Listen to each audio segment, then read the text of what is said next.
afternoon. It is Sunday afternoon. I say afternoon, it's like 10 to 6 on Sunday evening. Normally by now I've done loads of filming because Sunday is normally like the day that we get a lot of filming done up here.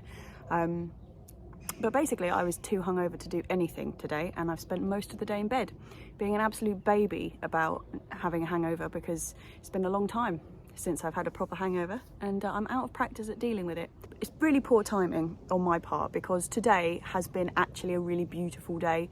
There's been a bit of sun, bit of cloud, you know, no rain. It's been lovely, and I've just been lying in my bed. So not fantastic. We've got a couple of days of rain coming up, and then hopefully we're going to have some sun coming our way, which is exciting. So basically I've missed a beautiful day up here, and now I've got to film in the rain tomorrow and do all the things I wanted to do today. I'm going to have to do in the rain tomorrow. Marvellous. Well done, Jessie. Anyway, I'm going to pick some stuff for dinner and then head home. The little herb beds are coming on really nicely, actually.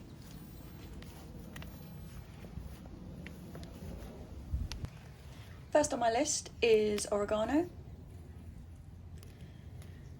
I never ever pick just the leaves off these things. I always just take a really good pinch from down below, which encourages more bushy growth, and you also get the good stuff on top. Same goes for the sage. So just taking the whole top growth head out, and you're getting the newest of the leaves, and also you're encouraging more growth from below. Gorgeous. I love that purple sage. It's just like soft mauve grey. It's so beautiful. So beautiful. And I'm also going to be taking some rocket. So I pick rocket in a totally different way. I just take the whole bunch, and each plant gets completely harvested every time. It just makes everything so much easier. So you're not kind of picking off individual leaves, and you just know that what you've got is a really beautiful big bunch of soft, tender rocket leaves. When you're cutting them, don't cut right down to the ground. You're just cutting off so that the growth tips at the bottom are still untouched by the scissors. And then it will just have a whole new flush. Perfect.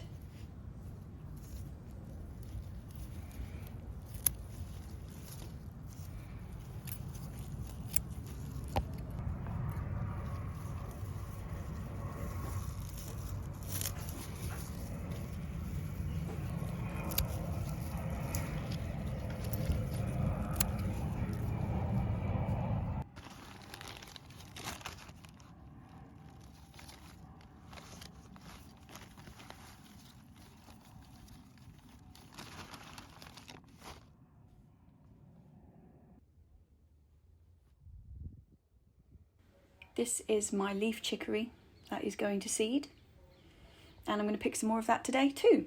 This I harvest just like the rocket, so taking an entire bunch off. I won't use this main one because that's gone to seed, but I've got this other one under here, so it's just a case of, in this case, moving the nasturtiums out of the way and taking the whole lot off, but not too far down. And then you'll get a whole second flush, third flush, fourth flush. I really intended to sow some more of this today, but I didn't get round to it for previously disclosed reasons. So hopefully I'll get that done tomorrow.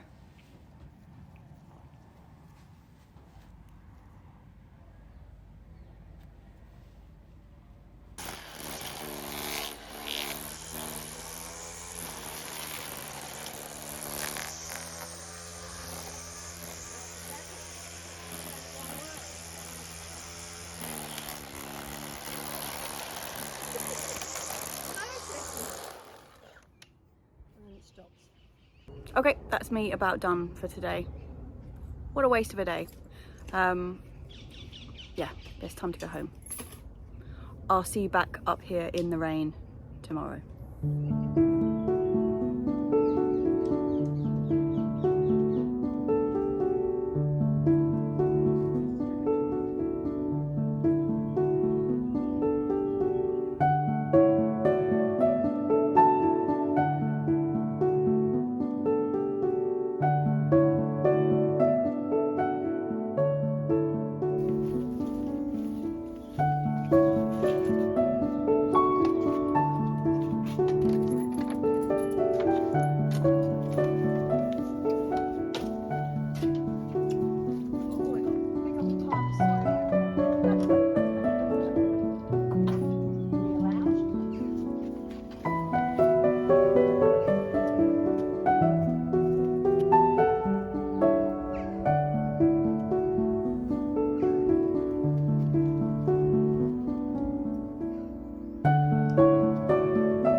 much fresher today. It's now Monday morning and I'm going to be doing all the things that I was meant to be doing yesterday, but today instead. So we have got, first job on the list this morning is to take out the field beans. So these were a bit of an experiment. You know that we planted a load of field beans over the winter for using as a green manure, which are on the 3 beds that we have now got the brassicas in.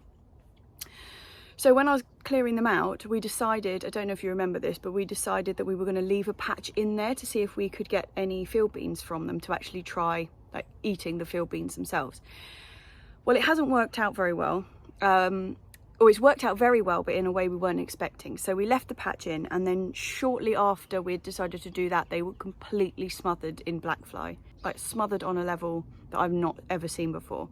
But because they were a bit of an experiment, we just decided to leave them completely alone.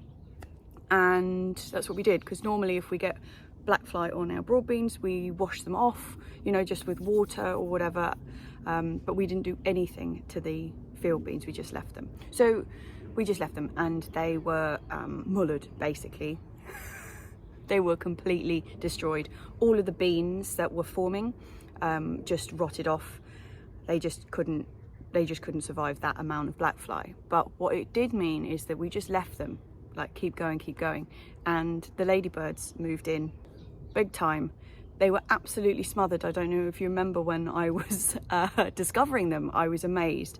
The whole of the plants were just covered in ladybird larvae and little nymphs. So yeah, so basically what I'm trying to say is we just left them as an experiment. We haven't got what we wanted out of them, which was to try the field beans themselves, but we got something else entirely, which was a huge amount of ladybird larvae, and it is really taken care of the rest of the Blackfly problem that we had started happening on our other beans.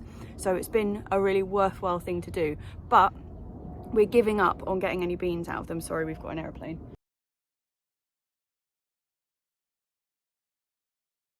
But we've given up on getting any beans out of them, so we're just going to take them out today, because now we're at the point where we've actually got brassicas that need to go into that space, so they're coming out. Job number 1. So these are the field beans. You can see they're not looking too pretty, but can you see, if I get down here, these are the beans. So these were all just starting to form when the Blackfly really moved in, and you can see like they're they just died on there, nothing happened to them. But can you see all of this white, like the husks of the aphids?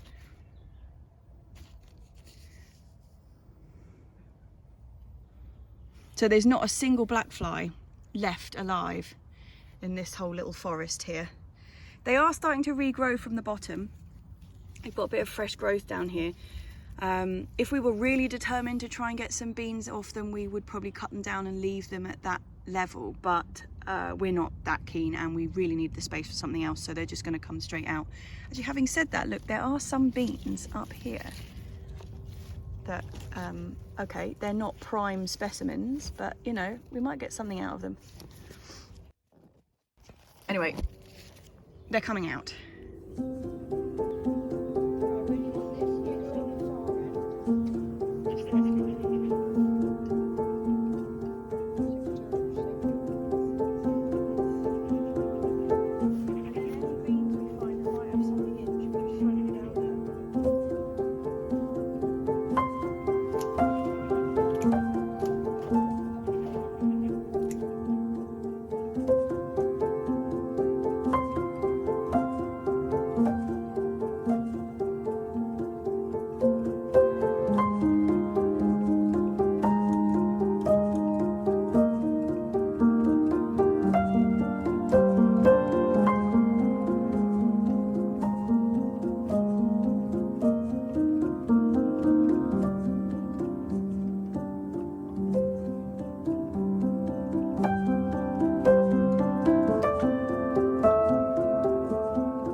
Okie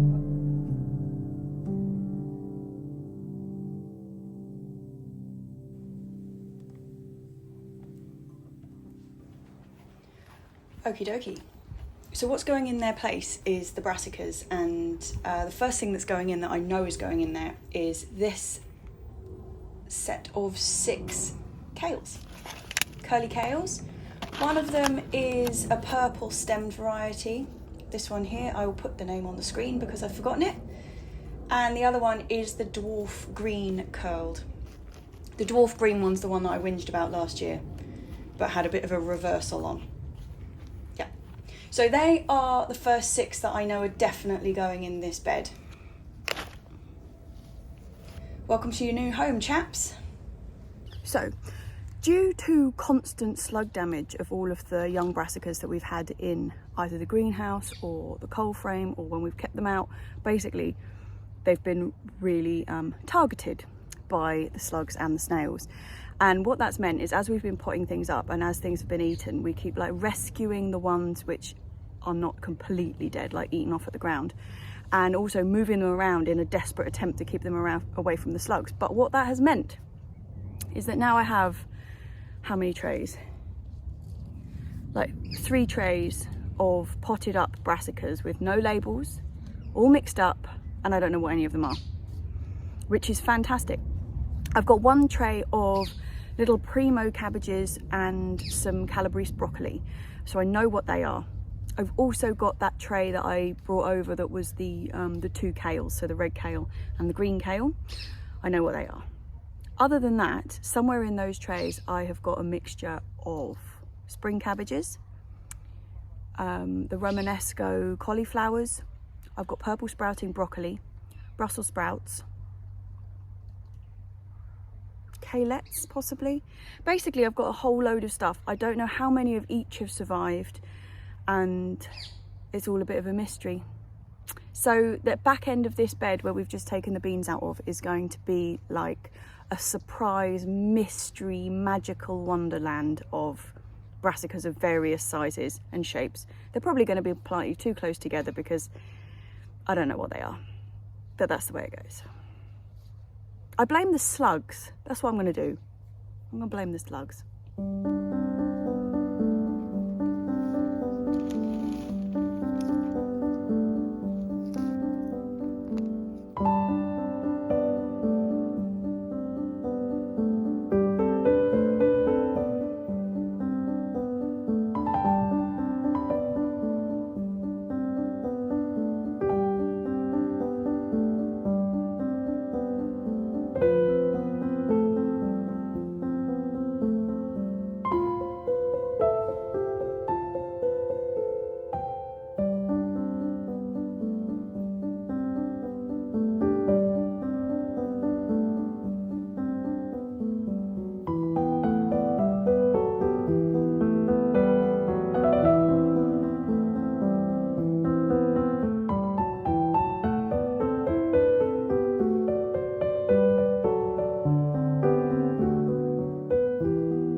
Okay, mystery brassica bed is all planted up. Next thing, where we've got the chocha growing up the final arch of the 4 arches on the edge of the plot, one side's been all right, but the other side, they've been, I'm going to say the word again, they've been slugged and there's nothing left.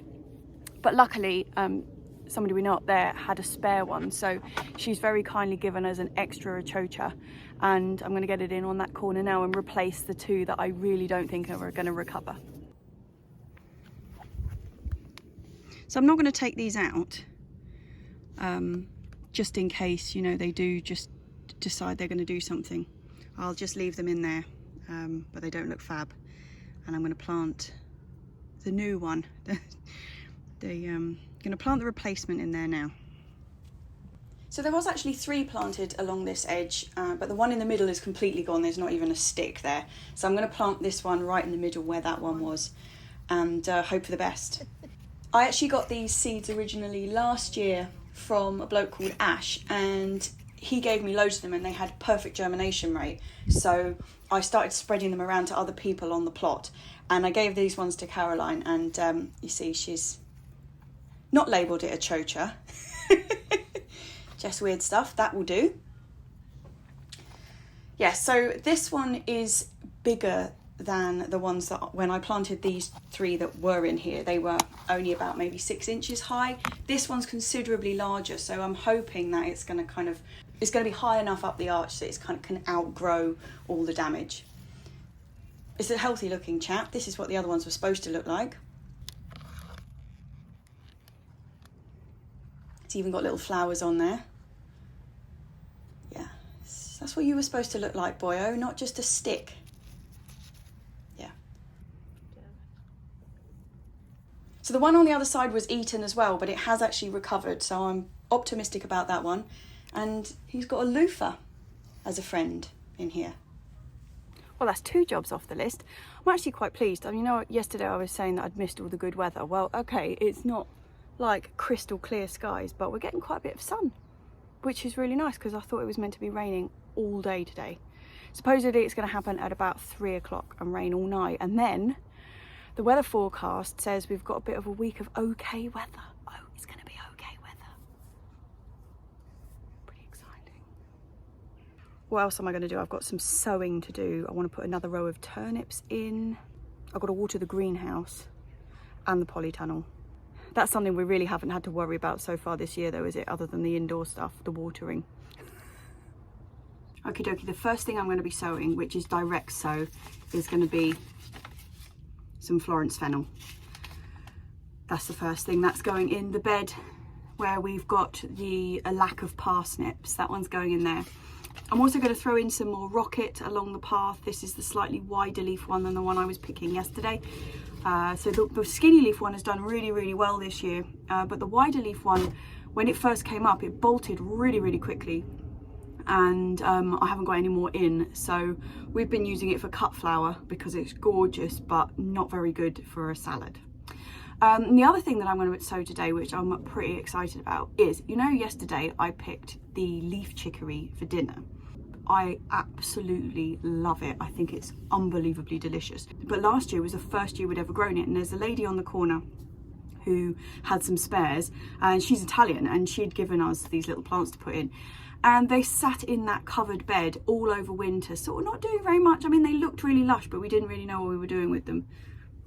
Come the end of the year, we just started harvesting them, and so good. Anyway, what we did is we just chopping them off at the bottom, and they were regrowing, but we're going to have to clear that eventually now. It's the one we've got in there still has gone, you know, flowering like I showed you yesterday, but I'm going to get some more in today, and they are from Frankie Seeds, which is one of my favorite seed companies. Now, I don't have a pretty picture on them because they've come from George. If George is watching, thank you very much, George. But we've got the green one, which we grew last year, which is chicory long green. But he's also given us a red stemmed variety, which I'm quite excited about growing. So we're going to have a red and a green version of that. And I'm going to plant them in the front bed, like the first one outside the shed, which has also got the chimney wrapper coming up in it now. And we've had really good germination on that. Last year, I grew 2 lots, and the first lot I put in, really poor germination. This time round, it's all looking really good. I guess it's because we've had such wet weather, but I'm not complaining. So, right, bit of direct sow. I'm not going to sow the chicory straight into the ground. I'm going to put that into pots. This is the bed that the Florence fennel is going into. We've got all sorts of things in here, spring onions, beetroot, turnips, and it's going to go in this gap where we had some celeriac, but it's bolted, so it's all come out. So I'm just going to do this straight in the ground in 2 rows about 15 centimetres apart. They will be thinned out later on. I don't know what the germination rate's going to be like because the seed is a bit old, so I'm going to sow them relatively thickly and then just be pretty brutal about thinning them out. They need to be, like I say, about 15 centimetres apart, and they don't need to be sowed too deeply, about 1 centimetre underground. So I'm just using this really skinny little hoe, which I couldn't find a use for ages, but I've recently discovered it just makes the best drill. If you hoe first and then just run it straight down, absolutely perfect for things like this.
Well, it's getting on for lunchtime now. I'm going to pick some peas and some lettuce. We've got a lot of bolted lettuce up there that needs to be eaten. So I'm going to pick a load of stuff, pick some herbs, and I think we might be ready to head off. Because I'm running a day behind, or I lost a day, I can't be up here all day today because I've got to edit this afternoon. However, it is meant to absolutely bucket it down this afternoon, so I'm really glad we caught the best of the weather because it's actually been really nice and it's a great temperature. So yeah, bit of picking and we'll head off. You know, I've been well impressed by how the flowers have stood up to the amount of rain we've had. Like, you think they'd be battered. Everything's looking so lush. Courgettes are thriving. It's all go. Everything's looking really good. And look, the dahlias are all out. They're looking glorious. I might take some of these home with me today, actually. I'm not a great fan of cut flowers or cutting flowers. I like them once they're cut, but I don't like doing the cutting. But Mum loves them, so I've agreed this year we're going to do cut flowers. But my first objective is these.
Okay, we seriously got home just in time. It's absolutely flooding out there at the moment.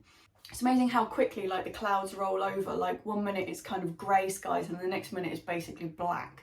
And although it's tipping it down now, there hasn't been any thunder yet, but it is predicted. So I think we're going to have some thunderstorms this afternoon. Well, for having such a ropey start to the to the vlog this week, I think we got quite a lot done. I'm pretty pleased. I'm really excited about getting those 2 chicories in. Obviously the last lot I grew that we're still eating now, I was given as little plants, so this is the first time I'm growing them from seed myself, and to have 2 different varieties is really exciting. Don't forget that all the varieties that I mentioned during the vlogs now I'm putting in a list underneath in the notes. You know, if you click notes below, they'll all be in there, and if I know where you get them from or I've got an Amazon link for them, I will stick them on there. That includes both chicories. Now, chicory's really bitter. It's not bitter like a bolted lettuce. You know, bolted lettuce is just unpleasant, that kind of bitterness, but it's like a intentional bitterness, and I think they're amazing and just really delicious. But if you're into that sort of veg, definitely have a go with the chicory. So yeah, this rainstorm that we're having at the moment is supposed to be the last of the ones we've been having for the last month and a half. So we are supposed to be having some extremely fine weather coming our way next week, which means that I'm going to get the pond video out on Thursday. It is pond day on Thursday. I'm really looking forward to it. I haven't filmed it yet. I've just been doing a little bit of research into all the different things we've got growing in there, and I've been really enjoying myself. Like, I spend a lot of time staying in that pond anyway, but it is something that I haven't really ever looked into. But pond plants and water plants are not something I really know anything about, so it's been absolutely amazing just kind of like trawling through water plant books and stuff.